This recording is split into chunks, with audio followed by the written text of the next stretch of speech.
This is our world. A warm, comfortable, familiar place. But walk away from the fire and look up. Our thoughts soon leave home. Are we just insignificant specks? Is the universe welcoming or hostile? We could stand here forever, wondering. Or we could turn our back on this beach, leave home, to see the universe from here to its edge, to discover its wonders, confront its horrors. Beautiful new worlds, malevolent dark forces.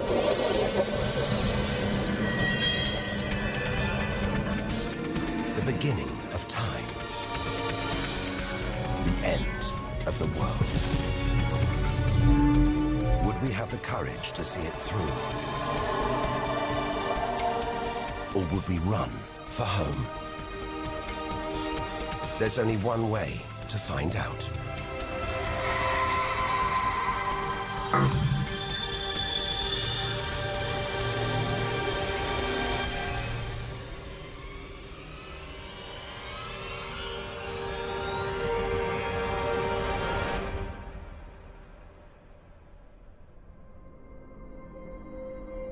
The edge of space. Only 100 kilometers up, just an hour's drive from home. Down there, life continues.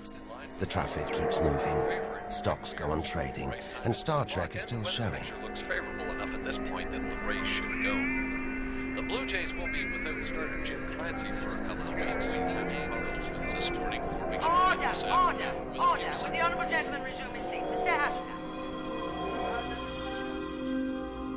But we have to leave all this behind. To dip our toe into the vast dark ocean beyond.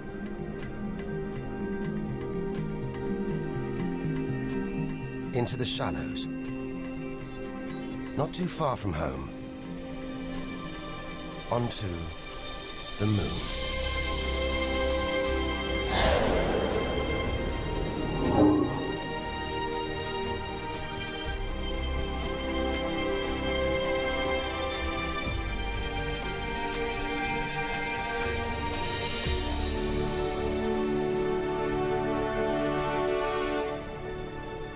Dozens of astronauts have come this way before us.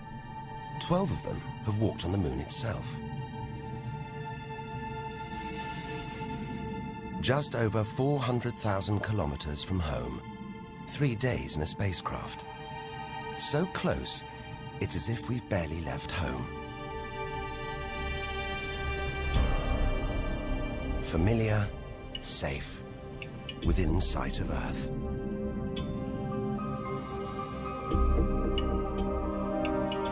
It looks like a deserted battlefield, bombarded by millions of meteoroids and asteroids.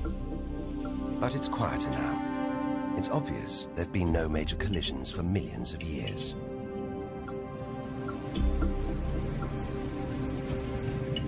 This brings back memories. The Apollo 11 lunar module.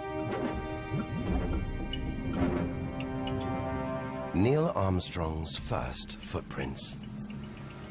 Looks like they were made yesterday. There's no air to change them. They should survive for millions of years.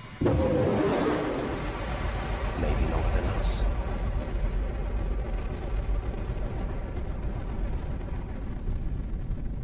Our time is limited. We need to take our own giant leap. Further than any human has ever traveled.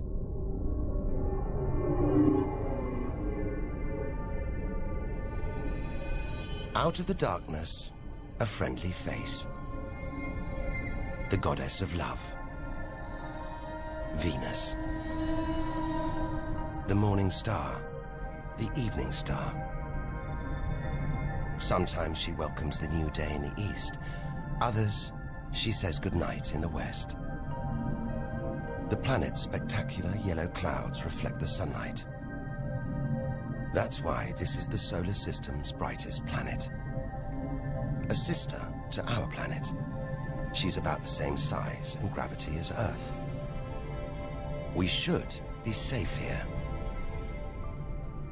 But the Venus Express space probe is telling us these dazzling clouds are made of deadly sulfuric acid, that the planet's atmosphere is choked with carbon dioxide.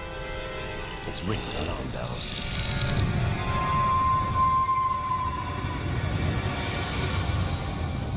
Venus is one angry goddess.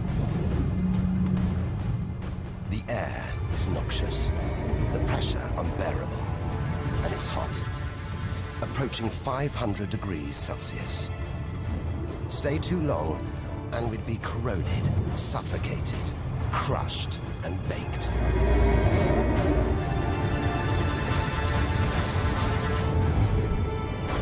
Nothing can survive here. Like this. It's a Soviet Venera robotic probe. Its heavy armor's been wrecked by the extreme atmosphere.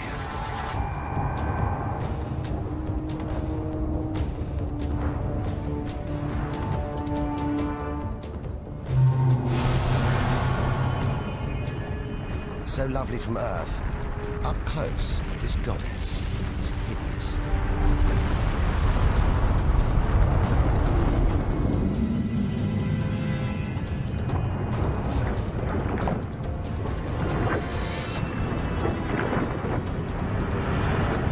She's the sister from hell, pockmarked by thousands of volcanoes. All that carbon dioxide in its atmosphere is trapping the sun's heat. This is global warming gone wild. Before it took hold, maybe Venus was calm, more like her sister planet Earth. If that's true, this could be our planet's future.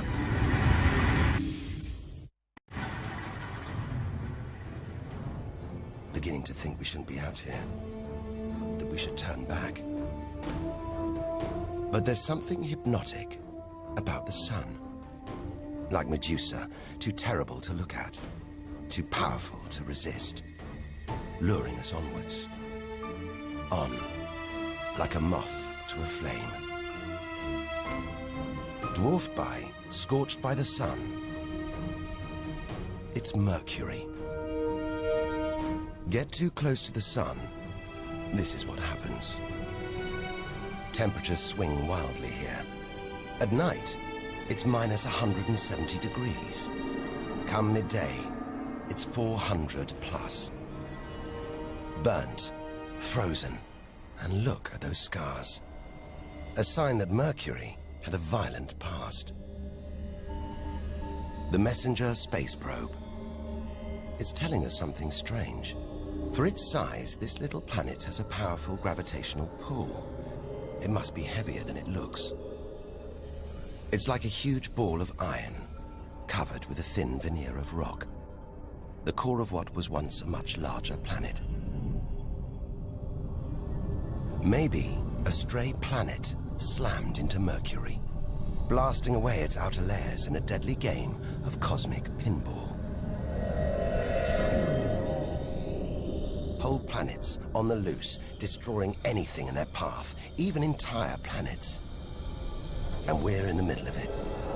Vulnerable, exposed, small. Everything is telling us to turn back. But who could defy this? The sun, in all its mesmerizing splendor. Our light, our lives. Everything we do is controlled by the sun. Depends on it. And more than that, it's the Greek god Helios driving his chariot across the sky. The Egyptian god Ra, reborn every day. The summer solstice sun rising at Stonehenge. For millions of years, this was as close as it got to staring into the face of God. 150 million kilometers from home, a 20-year journey by plane. Switch it off, and it's so far away, we wouldn't know about it for a whole 8 minutes. It's so big, you could fit 1 million Earths inside it. So heavy, its gravity controls the entire solar system.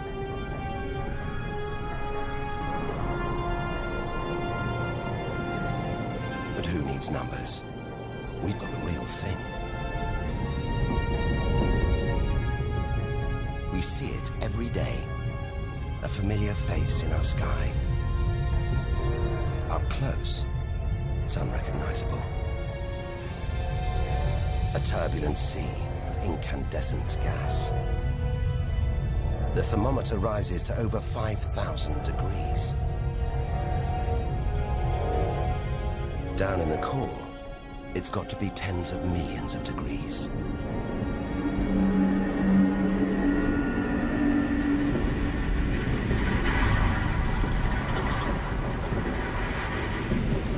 Hot enough to trigger a nuclear reaction, turning millions of tons of matter into energy every second. More than all the energy ever made by mankind. Back home, we see this energy as light, feel it as heat. But up close, there's nothing comforting about the sun. It's so full of electrical and magnetic activity, it's bursting out in these huge incandescent gas loops called prominences. Each one releasing more energy than 10 million volcanoes. You could get the Earth through one of these loops and still have tens of thousands of kilometers to spare.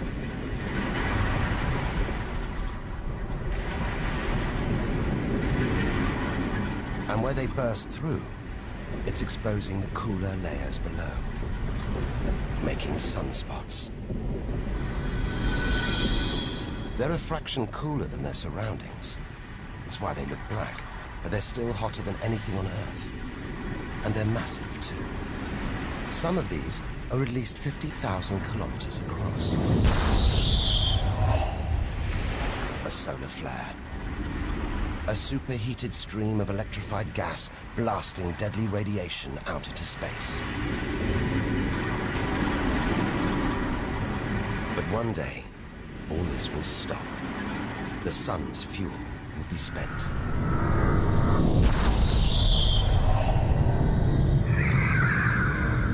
When it dies, that'll be it for the Earth as well.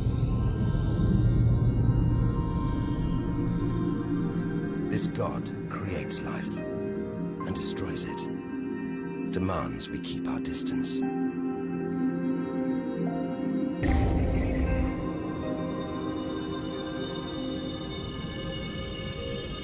This comet has strayed too close. It's being boiled away by the sun's heat, creating a tail that stretches for millions of kilometers.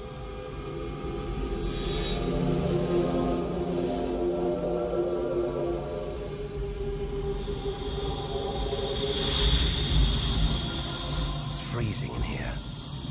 There's no doubt where this comet's come from. The icy wastes of deep space. But look at all this steam, the geysers and dust. It's the sun again, melting the comet's frozen heart. A kind of vast, dirty snowball, covered in grimy tar. Tiny grains of what looks like organic material, preserved on ice since, well, who knows when. Maybe even the beginning of the solar system. Say a comet like this crashed into the young Earth billions of years ago. Maybe it delivered organic material and water, the raw ingredients of life.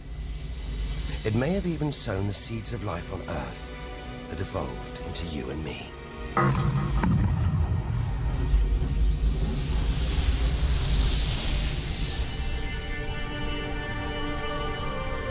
But say it crashed into the Earth now. Think of the dinosaurs, wiped out by a comet or asteroid strike. It's only a question of time.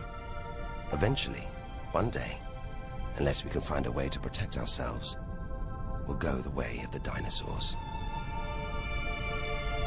The Earth is safe. For now.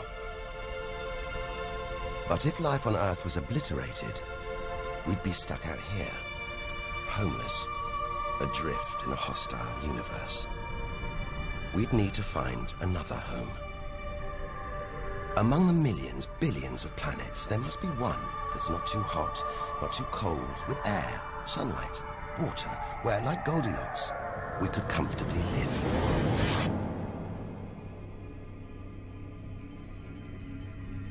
The Red Planet. Unmistakably, Mars. For centuries, we've looked to Mars for company, for signs of life.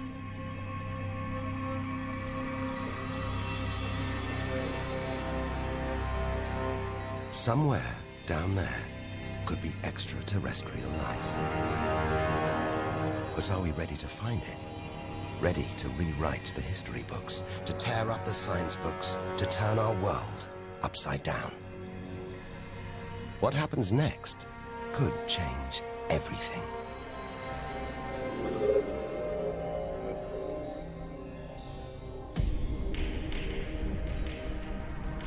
More than any other planet, Mars captures our imagination. Think of sci-fi films, comics. What follows? Martians. It's all just fiction, right? But what if there really is something here? If there is, it's living on a dead planet. The processes that make Earth habitable shut down hundreds of millions of years ago here. Red and dead. Mars is a giant fossil.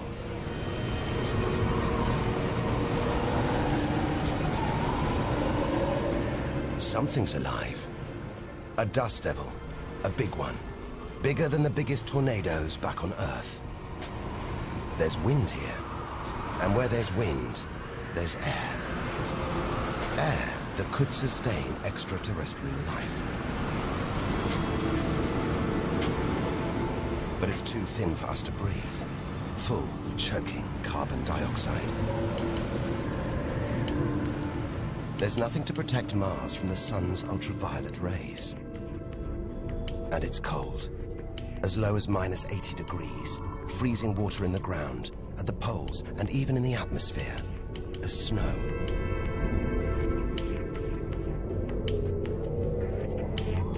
It's hard to believe anything could live here.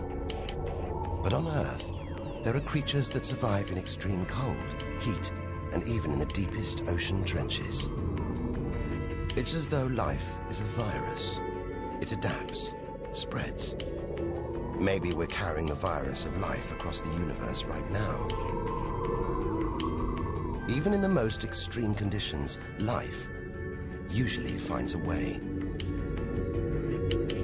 But on a dead planet, with no geological activity to replenish the minerals and nutrients in its soil, no heat to melt its frozen water, and all this dust, it's hard to see where we're going.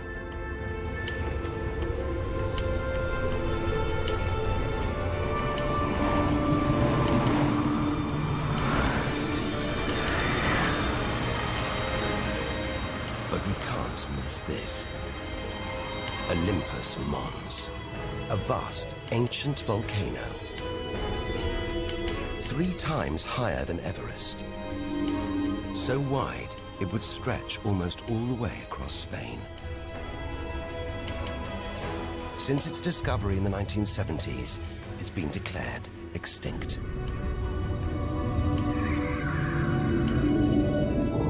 It looks like there's something happening on its slopes. It's as though lava has been flowing.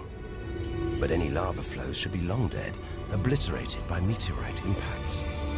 Unless this monster isn't dead after all.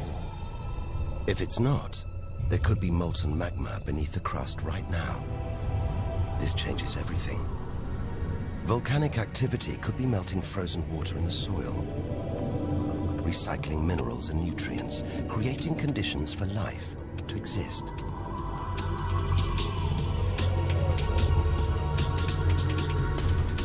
This makes the Grand Canyon look like a crack in the pavement. It goes on and on. So far, it would stretch all the way across North America. But look, signs of activity, erosion, and what looks like dried up riverbeds on the canyon floor. Maybe volcanic activity melted ice in the soil, sending water flowing through this vast canyon. Activity that we now know could still be melting ice, creating water. And where there's water, there could be life. If we can find running water, there's a chance we could find living creatures. Trundling across this desolate landscape, the NASA rover Opportunity. It's finding evidence that these barren plains were once ancient lakes or oceans that could have harbored life.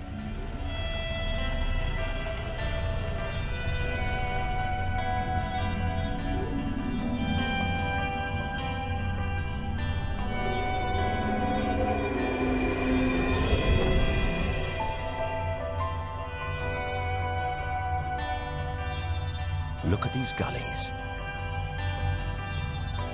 When probes orbiting Mars pass over them, they keep spotting new ones.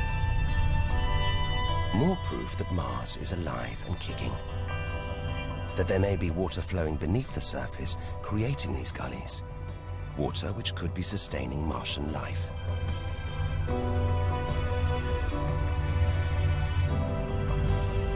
Now all we have to do is find it. Unless we've already found it. Not on Mars, but on Earth. There's one theory that has life starting here before moving to Earth. The idea is that an asteroid impact blasted fragments of Mars, complete with tiny microbes, out into space and onto the young Earth, where they sowed the seeds of life itself. No wonder we find Mars fascinating. It could be our ancestral home. If it's true, it means we're all Martians. The Mars we thought we knew is gone, replaced by this new, active, changing planet. And if we don't know Mars, possibly the solar system's most studied planet, what else don't we know? There must be other secrets out there, waiting to be discovered.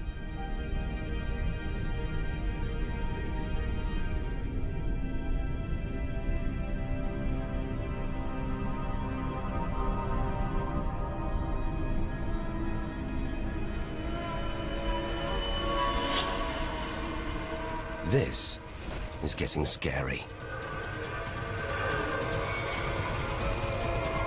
It's like being inside a giant computer game.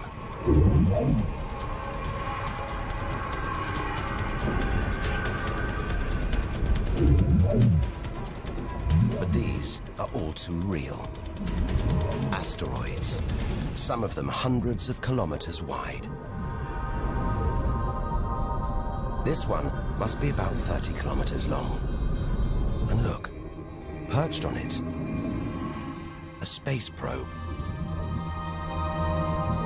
Can't have been easy parking on an asteroid traveling at 80,000 kilometers an hour. It's a lot of effort to investigate some rubble. Rubble that regularly collides, breaking up and raining down on Earth as meteorites. Magical tokens, supernatural omens, and more than that. Turns out it was rubble like this that came together to make the planets, including our own.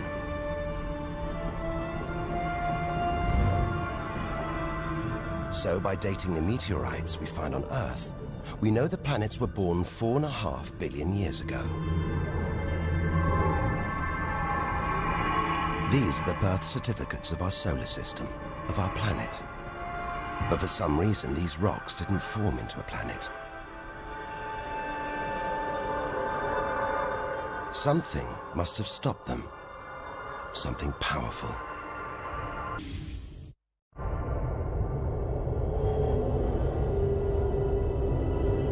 Jupiter. What a monster. At least 1,000 times bigger than Earth. So vast, you could fit all the other planets inside it. Something this big is going to have a major effect on its neighbors. Its gravity is stopping the asteroids from forming a planet. And just look at it. It's stunning. But up close, maybe things aren't quite what they seem. This huge planet is almost all gas. Land here, and we'd sink through its layers, maybe never hitting a solid surface. And Jupiter's good looks, the product of extreme violence. It's spinning at a huge rate, whipping up winds to hundreds of kilometers an hour, contorting the clouds into stripes, eddies, whirlpools. And this, the legendary Great Red Spot. The biggest, most violent storm in the solar system. At least 3 times the size of Earth. It's been raging for over 300 years. All those churning clouds have sparked an electrical storm. Just one bolt is 10,000 times more intense than any at home.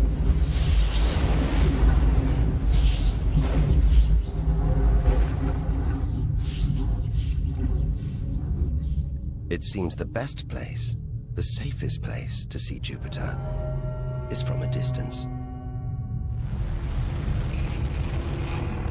That's just beautiful, dancing round the poles like the aurora back home.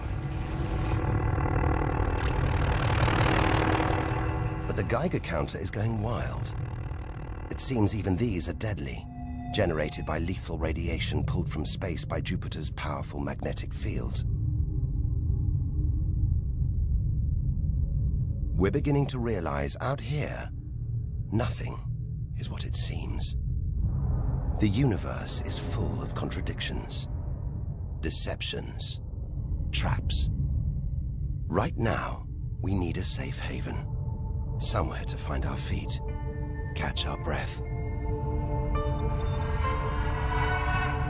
Maybe this, the multicolored moon Io, is it?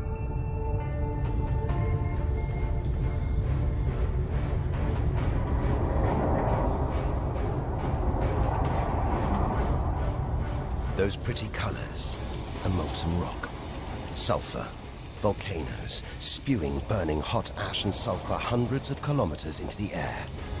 This is no safe haven. This is the most volatile place we've seen since the sun. Our magical journey to the edge of the universe is turning into a desperate flight. We've got to keep believing, hoping that amidst the dangers, there are wonders waiting to be discovered.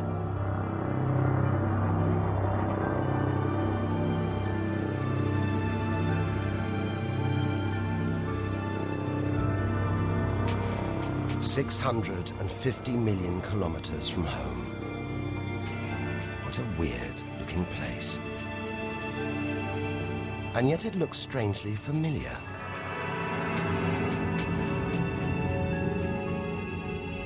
A bit like the Arctic with all that ice, all those ridges and cracks.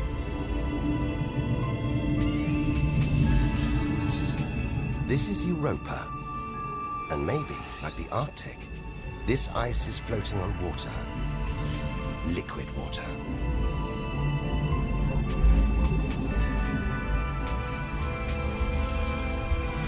It's an intriguing thought. But we're 800 million kilometers from the sun. Surely Europa is frozen solid.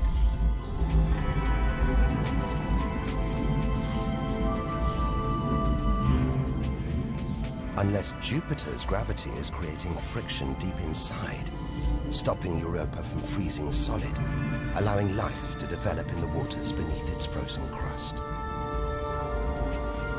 We might be meters away from aliens, from a whole ecosystem of microbes, crustaceans, maybe even squid. The only thing between us and the possibility of alien life, this layer of ice. But until we send a spacecraft to drill through the ice, Europa will remain one of the solar system's greatest mysteries.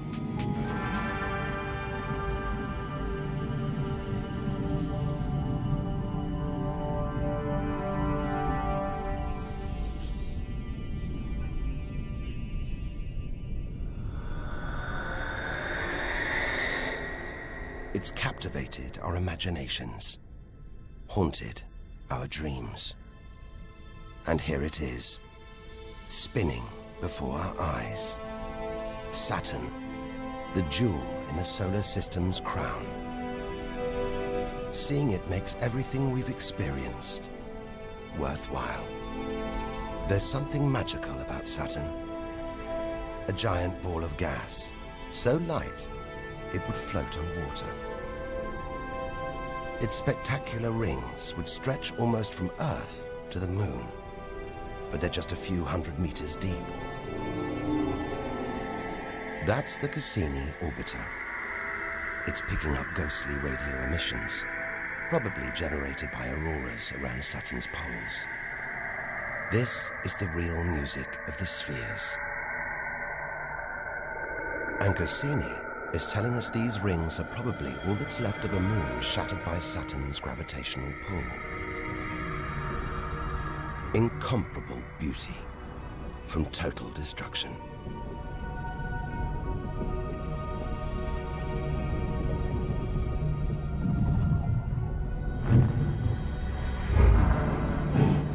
Billions of shards of ice, some as small as ice cubes, others the size of houses. They collide, break apart, reassemble. It's like a snapshot of our early solar system, as dust and gas orbited the newly born sun, and gravity worked its magic, pulling the lumps together until from debris like this, our home emerged.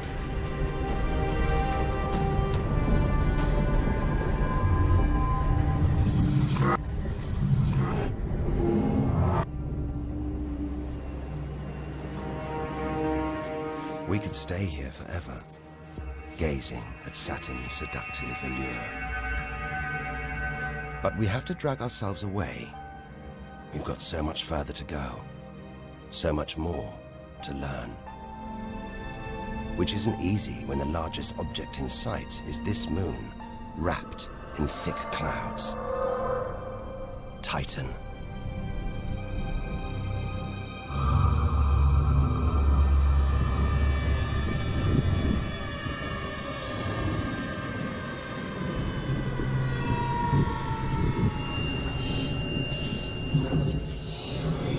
It seems like there's an atmosphere down here.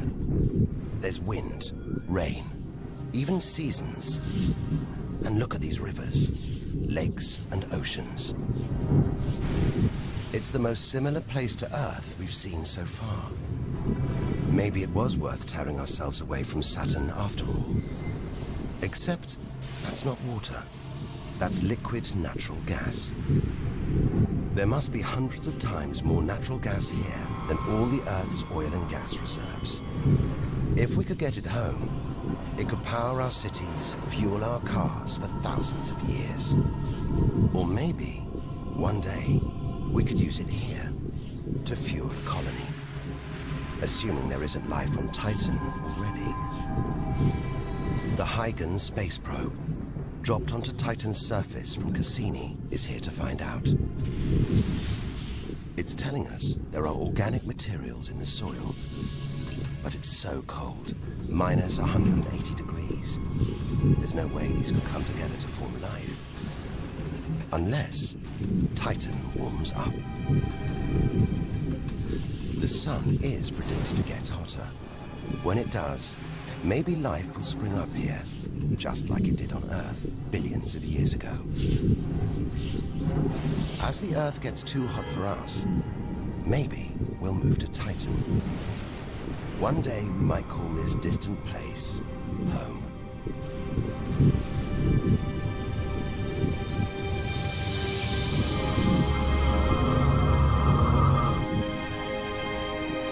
Home. We're at least 1 billion kilometers away now. Beyond this point, we lose visual contact with the Earth. We're standing on a cliff, looking out into the solar system's mysterious outer reaches. If we want to understand the universe, to reach its edge, we have to jump.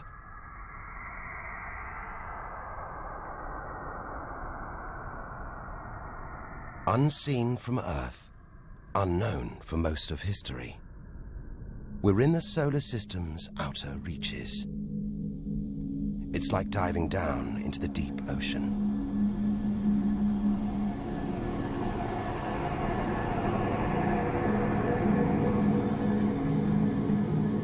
Those rings. It looks like Uranus has been tilted off its axis, toppled over by a stray planet.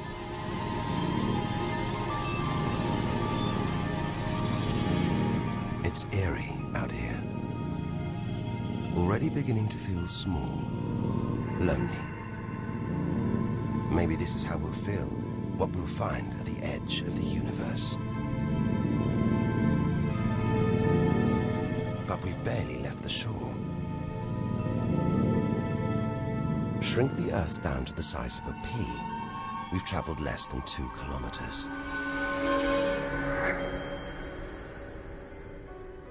But to reach the edge of the solar system, we've got to travel another 20,000 kilometers. Out of the deep, another strange beast. The god of the sea, Neptune. This giant is swathed in methane gas. And look, a storm the size of Earth, whipped up by savage 1,500-kilometer-an-hour winds. Back home, it's the sun that drives the wind, but Neptune's too far away. Something else must be creating these ferocious winds, but nobody knows what. Our solar system is huge. It's alarming how little we really know about it.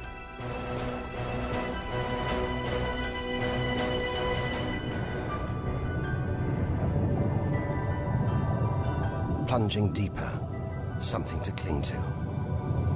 After all those balls of gas, a solid moon. Triton.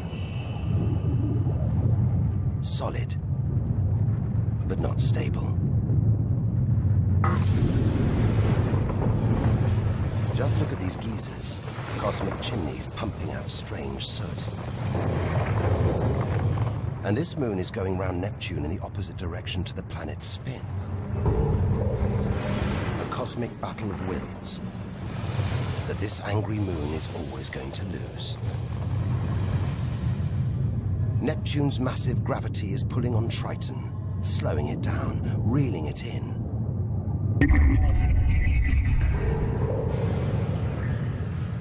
One day, it'll be ripped apart by Neptune. And that's it. No more moons, no more planets to see in our solar system. It's getting colder. We're getting further from the sun, slipping from the grip of its gravitational tentacles. But look at all this. It's not a void. It's teeming with frozen rocks, icy spheres, like Pluto. Until recently, it seemed Pluto was alone. Beyond it, nothing. We were wrong. More frozen worlds. Discoveries so new, nobody can agree what to call them. Plutinos, ice dwarfs, cubanos.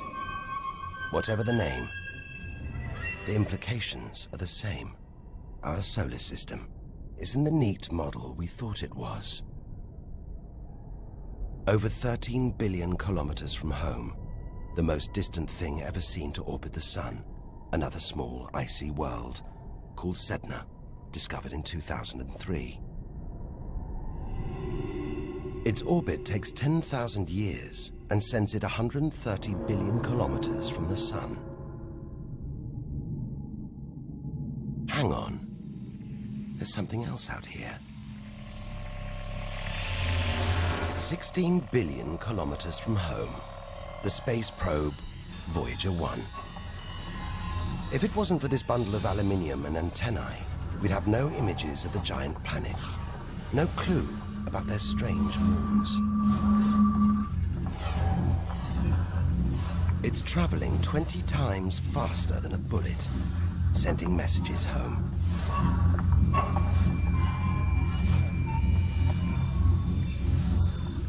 And look, on its side, that gold panel, a kind of intergalactic message in a bottle. There's a greeting recorded in different languages.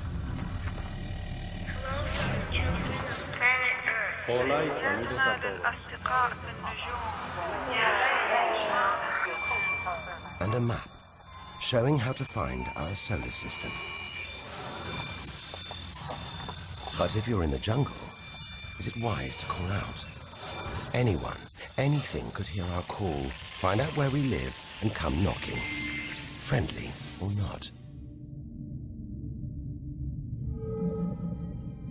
A cloud of cosmic icebergs stretching for what seems like forever. They look like the comet we saw earlier. Maybe it started life out here, until something dislodged it, sending it towards the Sun, just like the comets that may have planted life on Earth billions of years ago. And seeing all this ice, maybe they carried water to Earth too. It's an astonishing thought. The water in the oceans, in your coffee, even in your body, all from this distant celestial ice machine.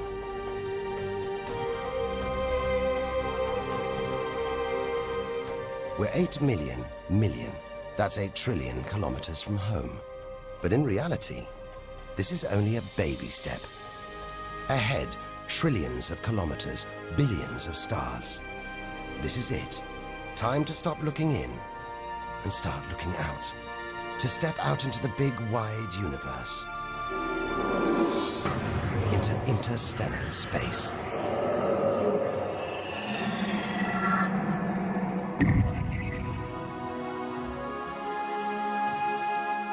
Interstellar space. Far beyond our solar system. What a view. Billions of stars like our own sun, many with planets, many of those with moons.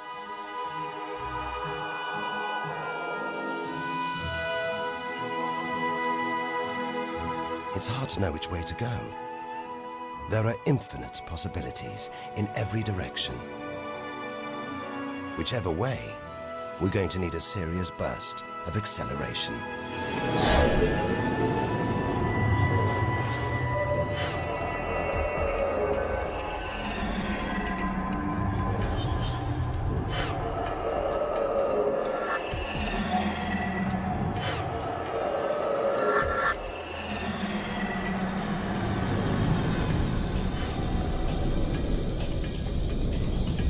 $40 trillion kilometers from home. 150,000-year ride in a space shuttle. And we've only just reached the first solar system after our own. Alpha Centauri. Not one, but 3 stars. They're spinning around each other, locked in a celestial standoff. Each star's gravity attracting the other, their insane orbital speed keeping them apart.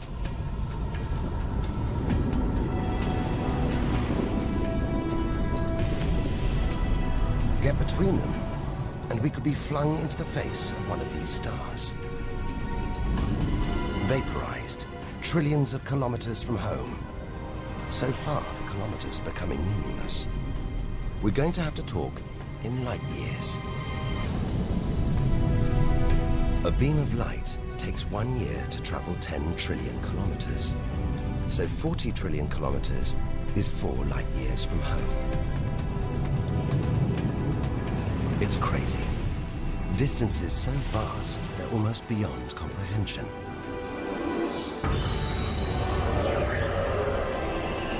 And exciting.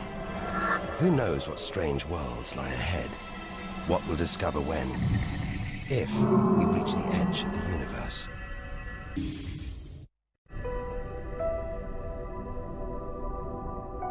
"10 light years from Earth, the star Epsilon Eridani. What spectacular rings of dust and ice, and somewhere in there, planets forming out of the debris, being born before our eyes.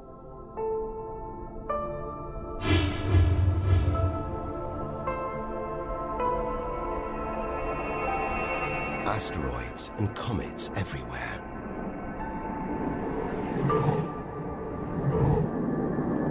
We could almost be looking at our own solar system billions of years ago, with comets delivering organic molecules, water to these young planets, kick-starting life just as they may have done on Earth.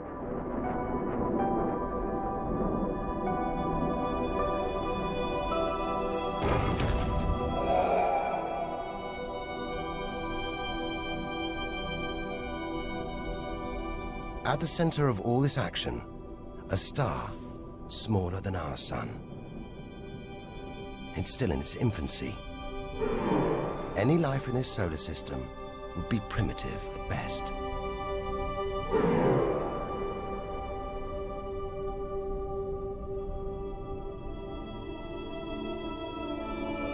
There must be more mature, developed solar systems out here, but finding them is like looking for a needle in a cosmic haystack.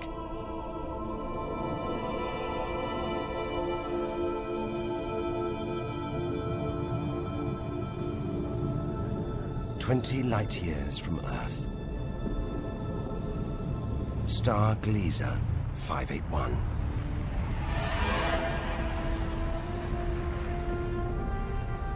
It's about the same age as our sun.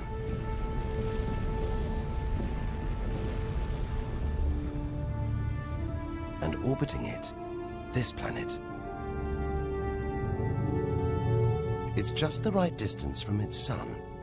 Any closer and water would boil away. Any further and it would freeze. Ideal conditions for life to have evolved.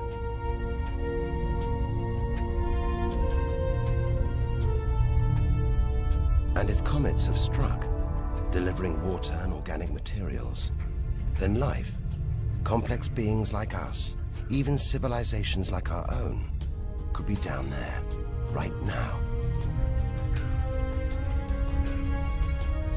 And if there are, even at this distance, they could be tuning into our TV signals, watching shows from 20 years ago.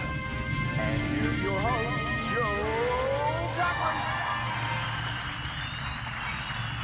But until future generations can find a way of communicating over these vast distances, all we can do is speculate. Us and them, living parallel lives, unaware of each other's existence. Unless life has been and gone.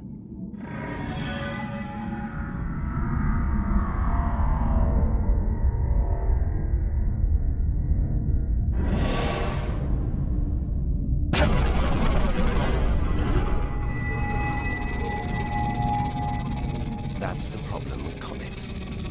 They're creators and destroyers. As the dinosaurs found out the hard way 65 million years ago. This is the needle in the cosmic haystack, the closest we've come to a habitable solar system like our own. But it's a chance encounter. There could be hundreds, millions more solar systems like this out here. Or none at all.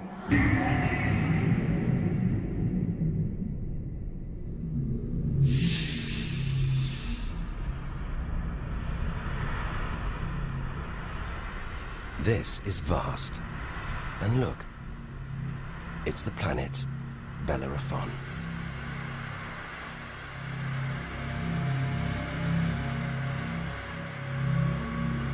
So close to its own sun, it's a miracle it was discovered at all. Problem is, from Earth, we can't see planets this far out. They're obscured by the brilliance of their neighboring stars. But the planets have a minute gravitational pull on those stars. Measure these tiny movements trillions of kilometers away, and we can prove they exist.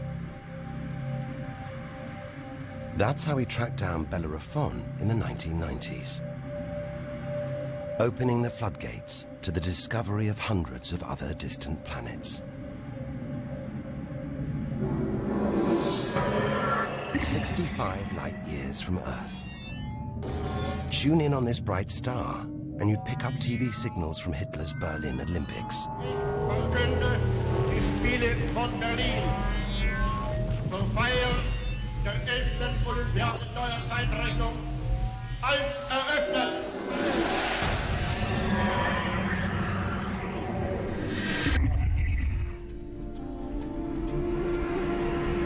Twin stars. It's Algol, the demon star, feared since ancient times on account of its sinister behavior.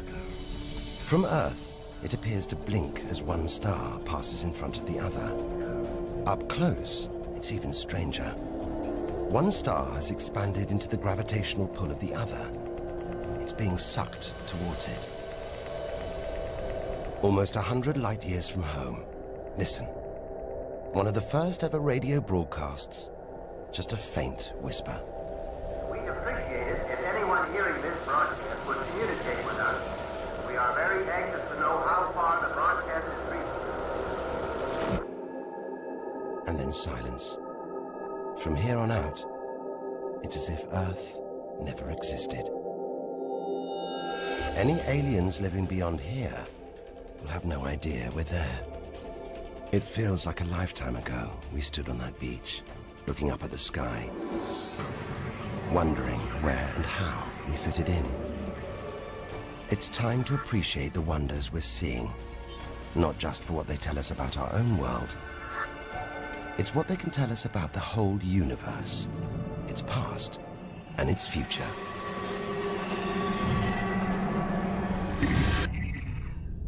Deep inside our galaxy, the Milky Way, a vast celestial library, each star a book with a story to tell. It's all here, waiting for us to lift the cover.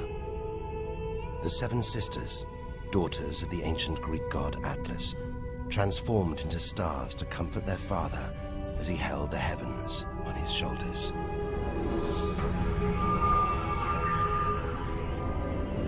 And this giant, Betelgeuse. The brightest, biggest star we've seen so far.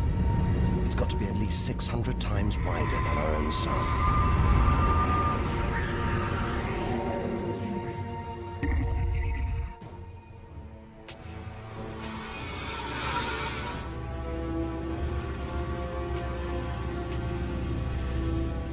But this, it's not a star. Not a planet. Not like anything we've ever seen.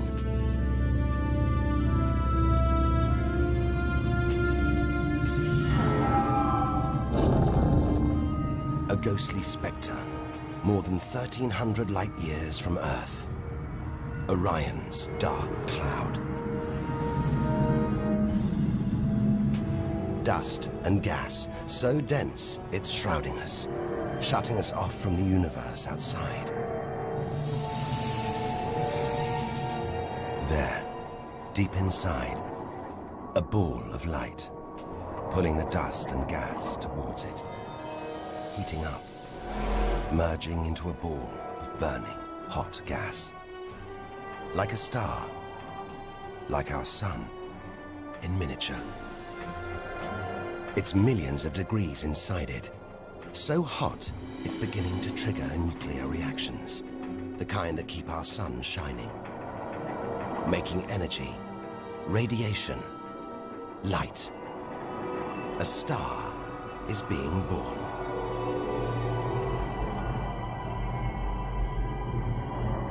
Or rather, stars.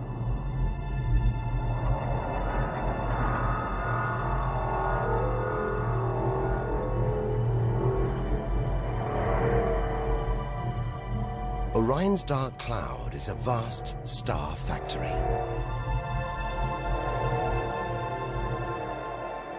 We're witnessing the birth of the future universe.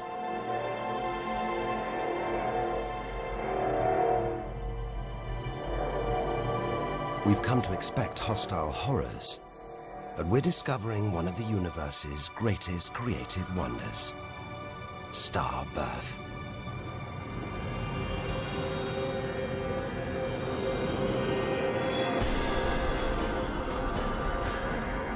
Perhaps we spoke too soon.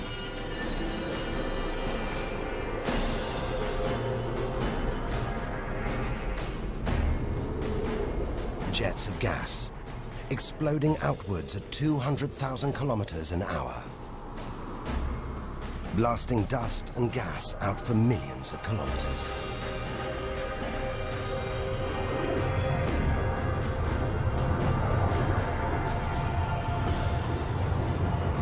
It's unbelievably violent, but look at the results.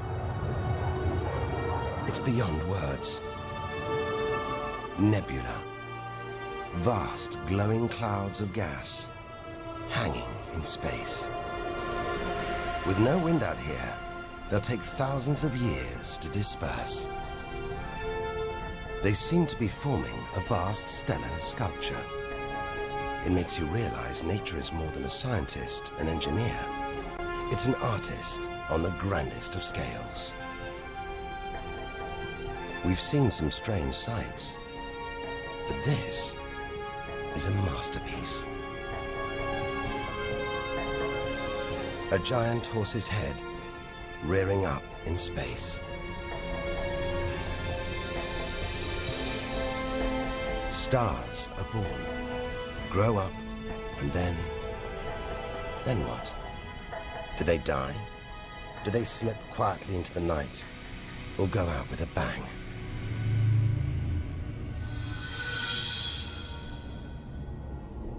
Somewhere between here and the edge of the universe lies the answer. Nearly 4,000 light years further, luminous clouds suspended in space, encircling what was once a star like our own sun. All that's left of it are these brightly colored gases. Elements formed by nuclear fusion deep inside the star, released into space on its death. Green and violet, hydrogen and helium, the raw materials of the universe. Red and blue, nitrogen and oxygen, the building blocks of life on Earth. For us to live, stars like this had to die. The oxygen in our lungs, the nitrogen in our DNA, it was all produced by nuclear fusion in stars that died long before the Earth was even born. We are made of stellar nuclear waste. Our family tree begins here.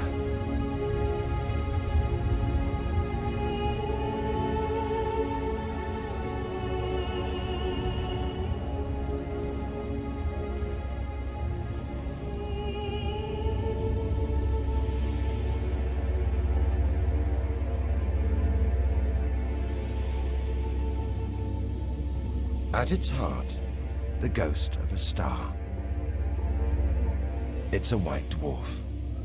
White, hot, small, but unbelievably dense. In the star's dying moments, its atoms fused and squeezed together, making it so dense that just a teaspoon of this white dwarf would weigh 1 ton.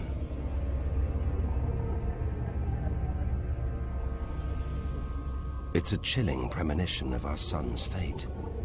6 billion years from now, it'll become a white dwarf. Its death will herald the end of life on Earth. It makes you wonder how many other worlds have been and gone. Stories left untold. Celestial books lost forever.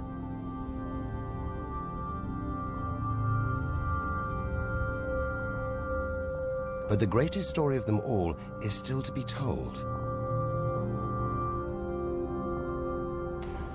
we must go back through time to the very first chapter to tell the story of how the universe began.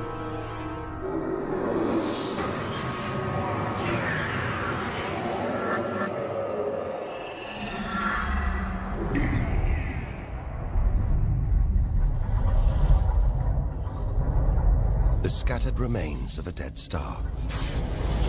A nebula, the Crab Nebula. We're 6,000 light years from home, deep inside a stellar graveyard. We've learned so much, seen things we'd never have believed possible. Now, sights like this, wonders once beyond imagination, we take in our stride. We're ready. Ready to face whatever lies ahead. Determined to reach the edge of the universe. It looks dead, but maybe this is just the calm after the storm. After a massive explosion. Powerful enough to turn a huge star into a cloud of dust and gas. A supernova.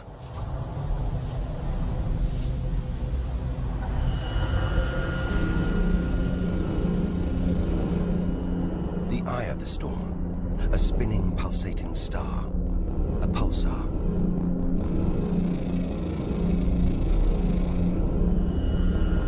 Gravity must have squeezed the giant star's core down to this.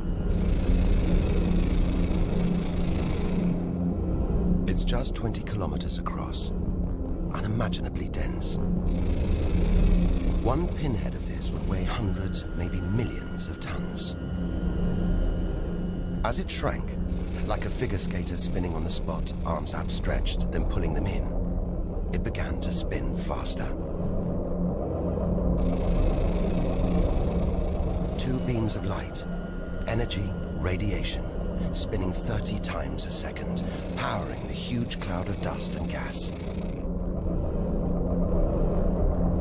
There's so much radiation here, more even than on the sun.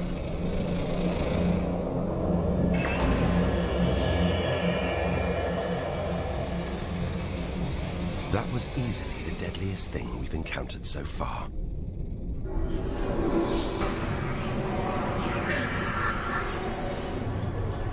Once, it would have terrified us. But now we realize that without the dangers, there'd be no wonders. Without the nightmares, there'd be no dreams.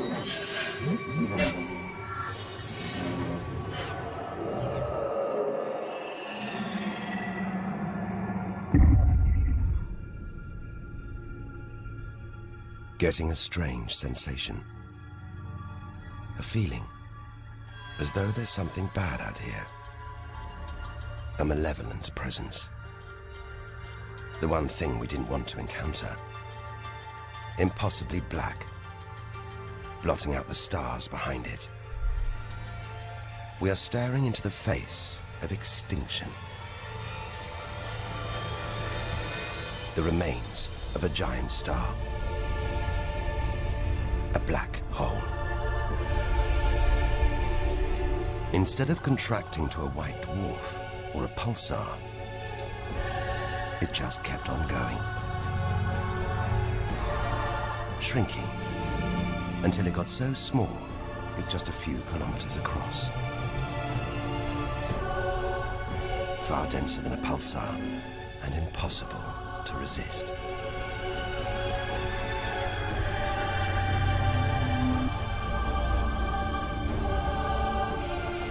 Stray too close, and there's no turning back.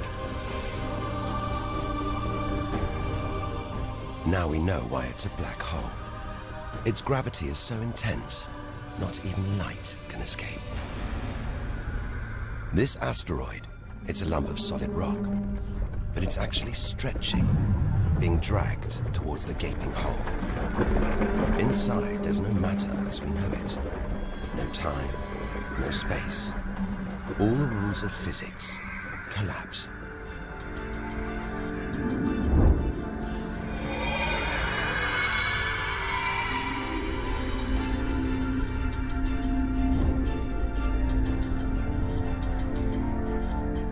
The asteroid is gone. Truth is, nobody really knows where. We're looking at the limit of human understanding. There could be millions of black holes creeping around our galaxy. More perhaps than all the stars in the sky. But we wouldn't see them until it was too late.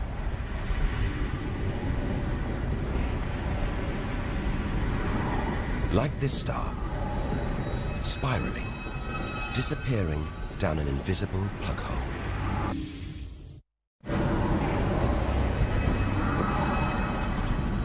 Who's to say we don't live inside a vast black hole? That the whole universe isn't inside one right now, inside another universe. Think about it for too long, and your mind reels. Sometimes it feels like the more we see, the less we know. But we do know our galaxy is more complex and more dangerous than we ever imagined. And we're still in our own galaxy, the Milky Way. The vastness of the universe beyond still lies ahead. The wonders, the dangers, the secrets, they're out there. But first, we've got to find a way out of the Milky Way.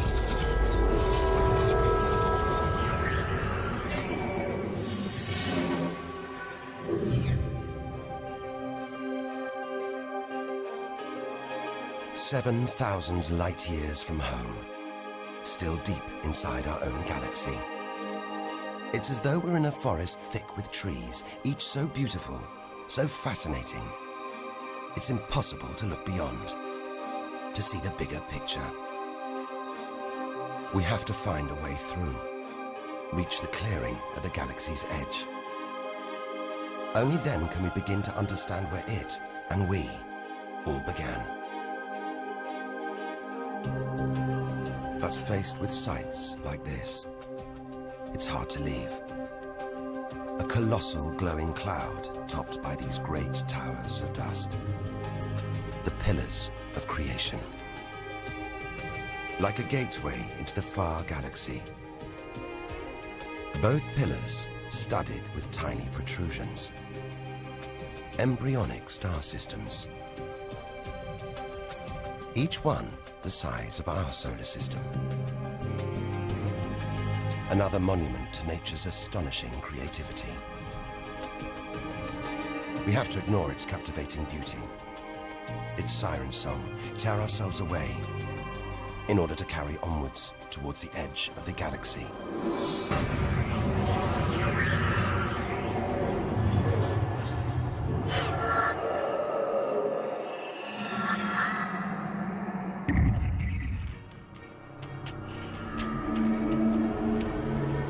Dazzled by the Milky Way's beauty, we've been blinded to its terrors and strayed into a cosmic minefield. Like an explosion in slow motion, giant clouds of gas are bursting out of this star. A massive star, millions of times brighter than our sun. It's going into meltdown. The fuel that sustains it is running out. The nuclear reactions that power it winding down. We're watching its death throes. Eventually, the core will implode. The result, a new black hole.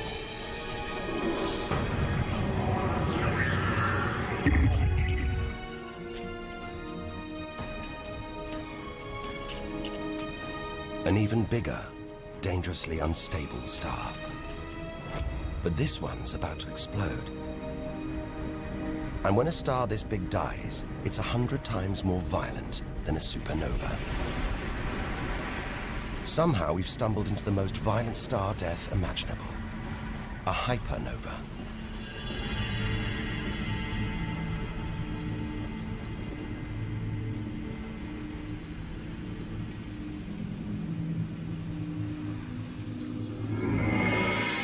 The core's collapsed. It's becoming a black hole.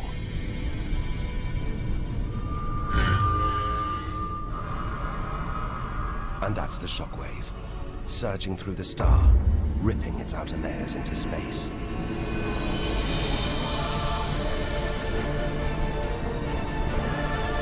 There's lethal radiation everywhere, enough to have a catastrophic effect on any planet unlucky enough to be nearby.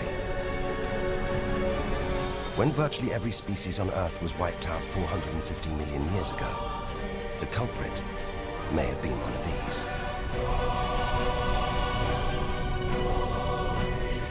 Deadly hypernovas, frozen comets, scorched planets, white dwarfs, red giants, Earth. Tiny drops in a vast pool of white light. Our home galaxy, the Milky Way. We wanted to know where we fit in. Here's our answer.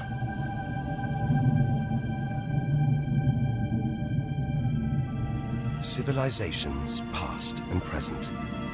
Everyone that's ever lived. The smallest bug, the highest mountain. All of it. Invisible. Not even a tiny speck.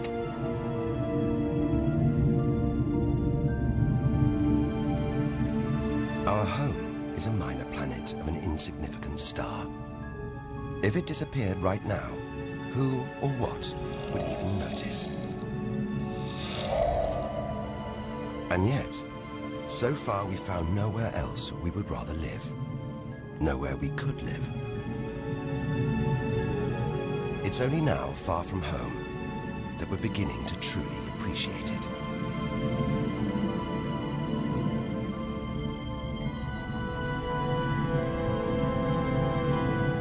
Look at all these stars. Hundreds of thousands of them. Surely one of these, more than one, must be capable of supporting life.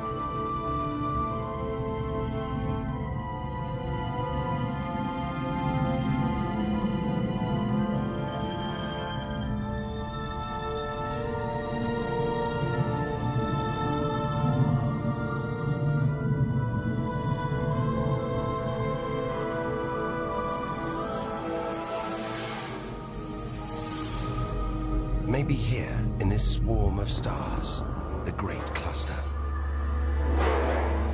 Back in the 1970s, astronomers sent a message in this direction, detailing the structure of our DNA and our solar system's location.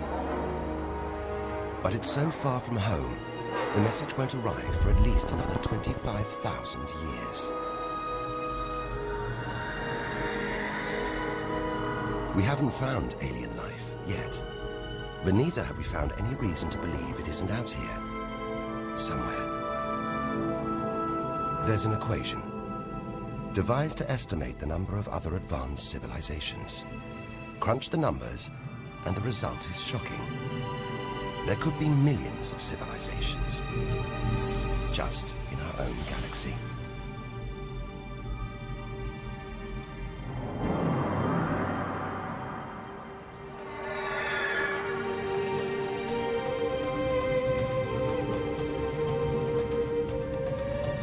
Everything we have seen so far is inside the Milky Way. Now here's our chance to see other galaxies, to glimpse the even bigger picture, and perhaps to answer the ultimate question: where does all this come from? We are now ready to leave our solar system, our galaxy, and enter intergalactic space.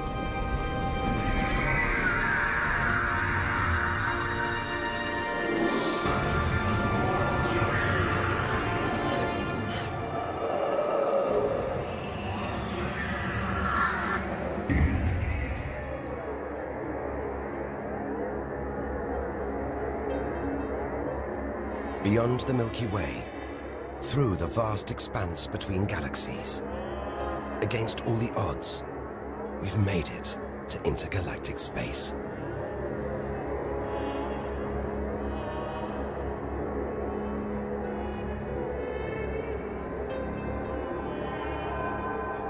Out here, there's no horizon in sight. Even the closest galaxies are millions of light years away. The remains of galaxies ripped apart by the Milky Way's huge gravitational pull. Scattered through, nothing.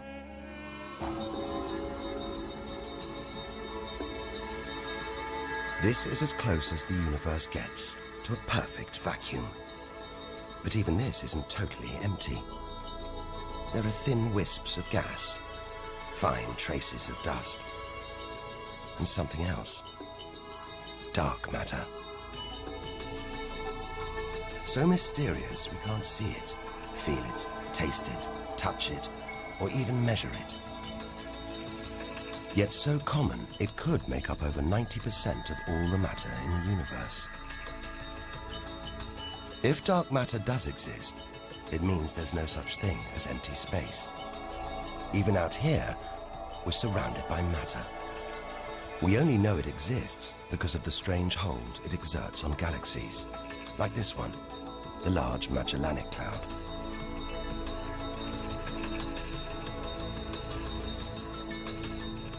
More than 6 billion years into today's fastest spacecraft, 160,000 light years from the Milky Way, at the edge of its gravitational reach. This galaxy should spin off into space, but something is holding it here. Something invisible, powerful, dark matter. Stars, clusters of stars, nebulae. It's a vast astronomical treasure house.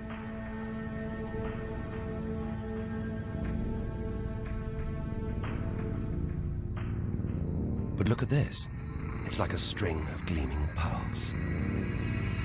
It's a fireball, expanding out from what must have been a massive explosion, a supernova. So bright that when light from the explosion reached the Earth in 1987, it was visible with the naked eye. And so violent, it triggered a string of nuclear reactions, forcing atoms together, creating new elements. Gold, silver, platinum, blasting them out into space.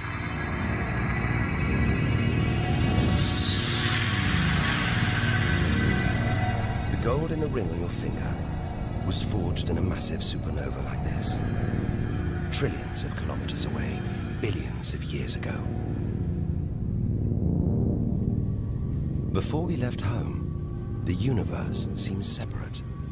Something out there, up in the sky. We were wrong. The story of the universe is the story of every one of us.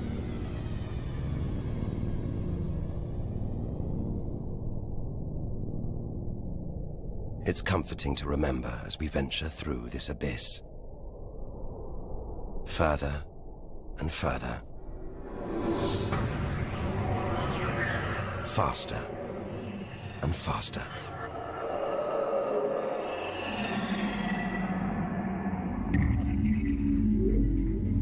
The Andromeda Galaxy, 2.5 million light years away. It's moving through space at nearly 1 million kilometers an hour. Everything in space is moving apart like shrapnel from an explosion. We're seeing this galaxy as it was when our ape-like ancestors first walked across the African plains.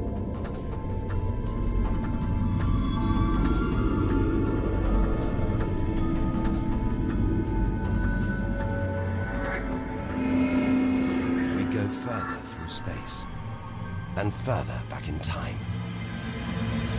This doesn't look right. A whole galaxy exploding. The only thing large enough to cause an explosion on this scale has to be another galaxy. It looks like the end of the world, but we've seen enough to know things are never that simple. This galaxy won't die. It'll be reborn. A new shape, perhaps even new stars. As dust and gas collide, creating friction, shockwaves, triggering the birth of stars.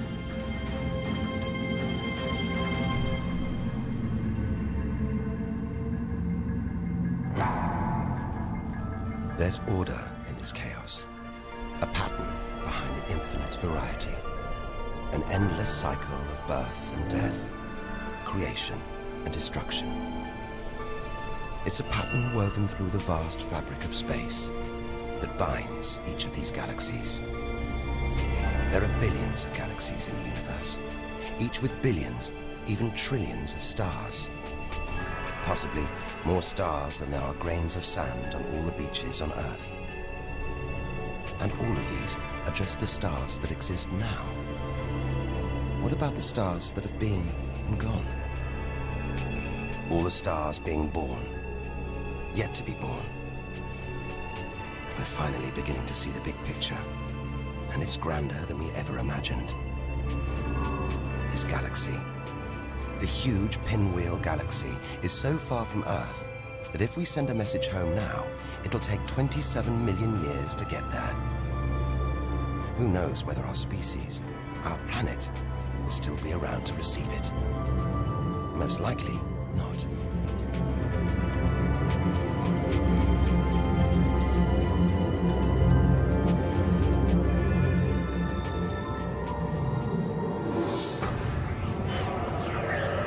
We travel on, back through time.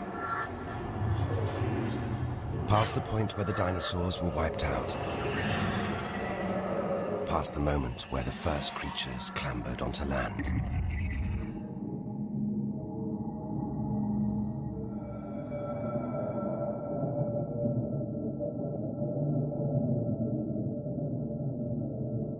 "2 billion light years from home.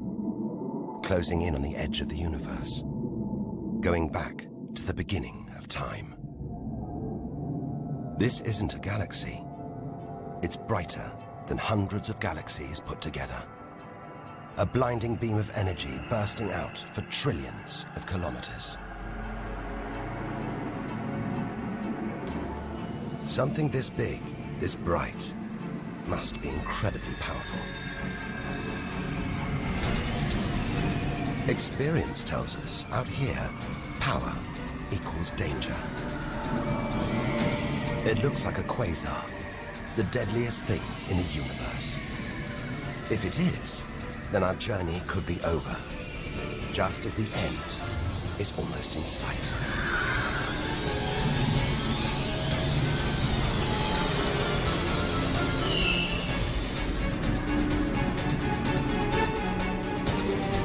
The deadliest, most powerful thing in the universe.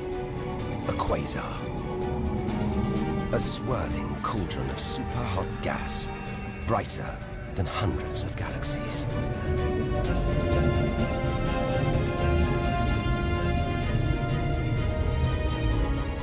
The source of this awesome power lies deep inside the heart of the beast.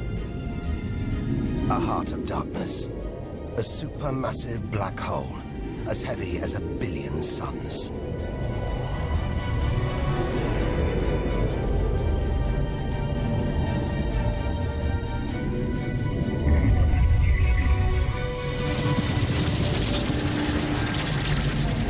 It's ripping apart whole stars, sucking their gases into the quasar, devouring them, until they're nothing, lost forever from the visible universe.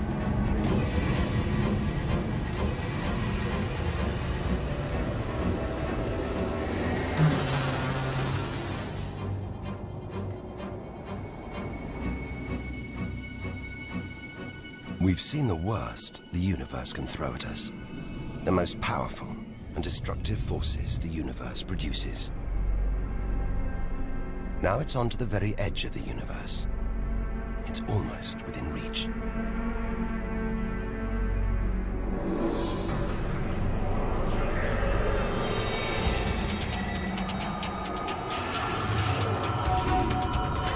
We'll need to go further, go faster if we're to cross the final reaches of the known universe.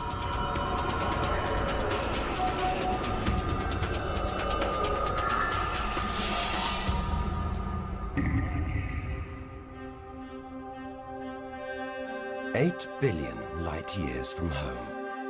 More galaxies. But these look different. Ragged, small, close together.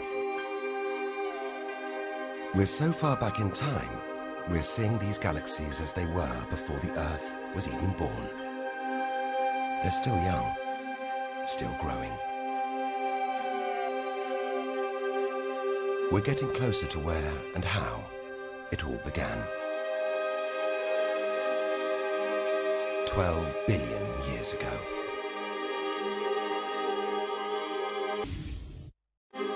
Look at the galaxies now.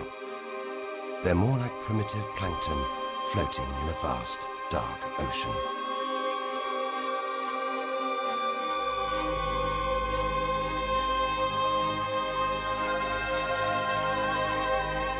It's magical. Clouds of dust and gas, dancing, forming a shape, merging to make embryonic galaxies. This is how our own galaxy was born.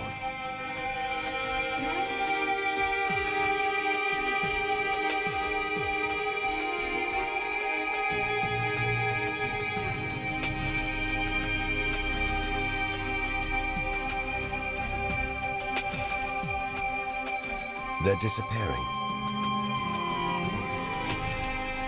We've gone back before the stars were born. Into a cosmic dark age. And before that, light. The afterglow from a massive explosion. The explosion which created the known universe.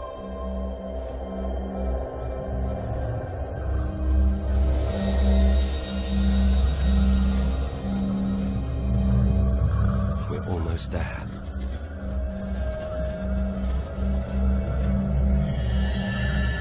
This is it.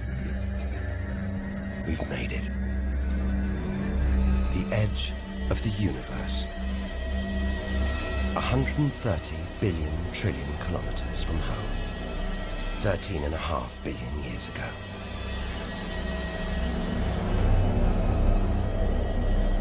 The very instant of the Big Bang.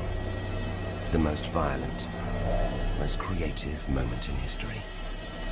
Everything that's ever happened follows from this moment.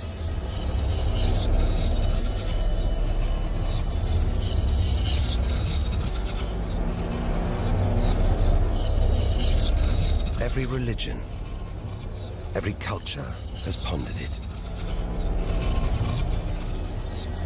But we still don't know what sparked this act of creation, or why.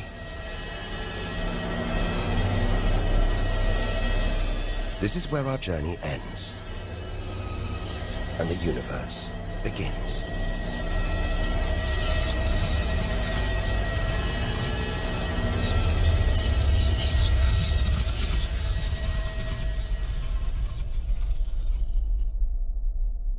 An infinitely hot, small, dense point erupts.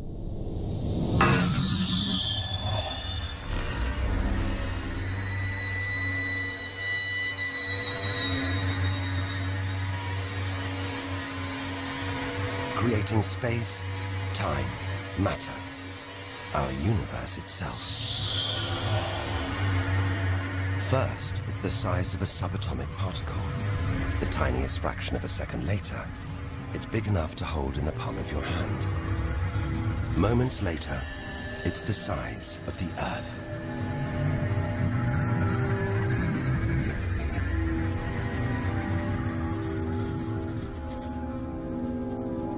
Today, the light from the Big Bang is still spreading out as a hiss of radio static. Your TV aerial picks it up. You can see it as static on an untuned TV.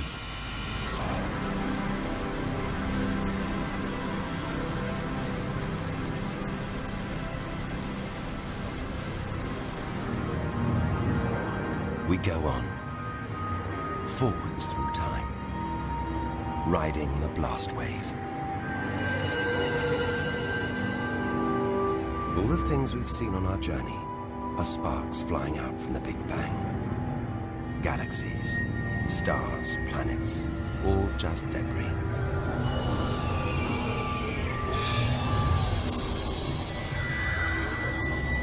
back through our galaxy.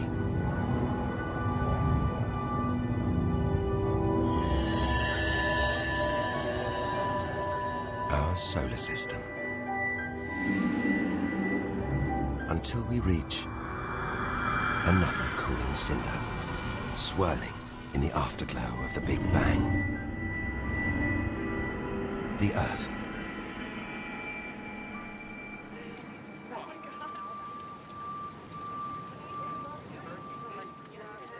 We had to go back to the past to see our future.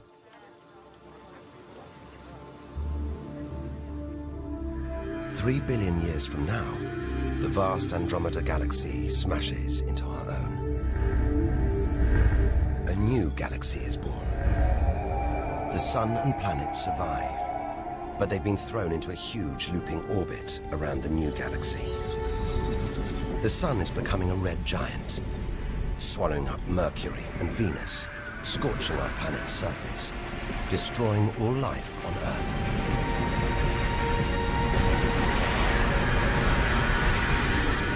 The sun dies, shrinking to a white dwarf. Neighboring stars are dying too, being replaced by white dwarfs, pulsars, black holes. The lights are going down on the galaxy.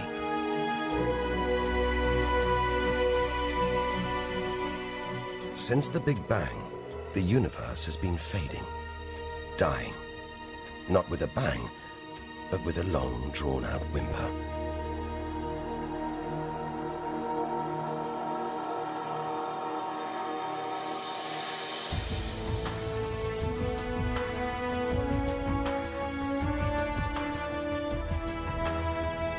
But there could be a way out, an escape route from our dying universe. It might be possible for our distant descendants to find a shortcut through space and time. A wormhole. If there are other universes, it could take our descendants from our doomed universe into a parallel one, where they could find another Earth, still in the prime of life. If they're lucky enough, they will live on in a new universe. A new home.